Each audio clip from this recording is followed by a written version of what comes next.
प्रधानमंत्री नरेंद्र मोदी के पिथौरागढ़ दौरे पर तंज कसते हुए कांग्रेस के प्रदेश अध्यक्ष करण महरा ने कहा कि प्रधानमंत्री नरेंद्र मोदी का पिथौरागढ़ दौरा धार्मिक तीर्थाटन और सैर सपाटे वाला रहा। हर बार की तरह इस बार भी राज्य की जनता के हाथ खाली रह गए। राज्य को 4200 करोड़ रुपए की सौगात की बात की जा रही है, लेकिन हकीकत यह है कि 42 रुपए की योजना भी मंजूर नहीं की गई। जिन योजनाओं पर पहले से काम चल रहा था, भाजपा उन्हें अपनी उपलब्धि बता रही है। यह यात्रा निराशाजनक रही। प्रदेश अध्यक्ष ने कहा, पीएम कई बार राज्य का दौरा कर चुके हैं, उन्हें कभी आपदा पीड़ितों, पलायन और बढ़ती बेरोजगारी का ख्याल नहीं आया। उनके 10 साल के कार्यकाल में एक भी बड़ी योजना नहीं बनी। टनकपुर बागेश्वर रेल लाइन का मामला हो, चाहे रामनगर चौखुटिया, डोईवाला गंगोत्री और देहरादून कालसी रेल लाइन का, इस पर मोदी सरकार 1 इंच भी आगे नहीं बढ़ी।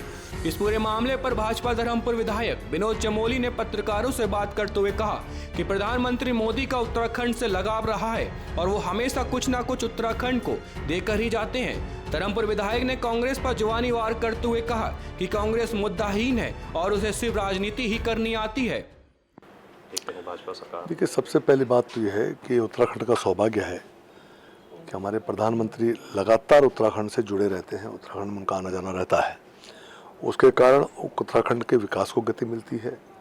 उसके कारण हमारा जो पर्यटन है और जो बेसिकली अगर कहा जाए तो रिलीजन बेस हमारा पर्यटन है, यहाँ पर धार्मिक पर्यटन है, उसको कहीं ना कहीं बल मिलता है और पर्यटन के क्षेत्र में यात्रियों की संख्या भी बढ़ती है, जिससे हमारी इकोनॉमी बूस्टअप होती है।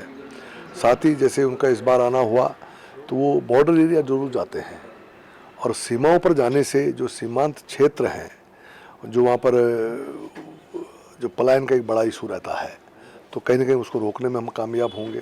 कहीं ना कहीं वहाँ की आर्थिकी मजबूत होगी, वहाँ का इंफ्रास्ट्रक्चर मजबूत होगा। तो अगर ये सब होता है तो देश की सीमाएं भी सुरक्षित होती हैं, सेनाओं का मनोबल बढ़ता है, सीमा सुरक्षा बलों का मनोबल बढ़ता है। तो प्रधानमंत्री का जो मूवमेंट लगातार हमारे उत्तराखंड में हो रहा है, तो मैं समझता हूँ उत्तराखंड का सौभाग्य है और कहीं ना कहीं उनकी जो भी विजिट होती है कोई ना कोई सौगात हमको देकर जाती है। अब कांग्रेस अगर उत्तराखंड का भला नहीं चाहते और उसको प्रधानमंत्री का आना अच्छा नहीं लगता है, तो उत्तराखंड की जनता देख रही होगी कि अगर कांग्रेस किस माइंडसेट से काम करती है। उनको हर चीज़ में राजनीति ढूंढनी होती है, हमको राजनीति में काम ढूंढना होता है। आज ही डाउनलोड करें देवभूमि इंसाइडर ऐप।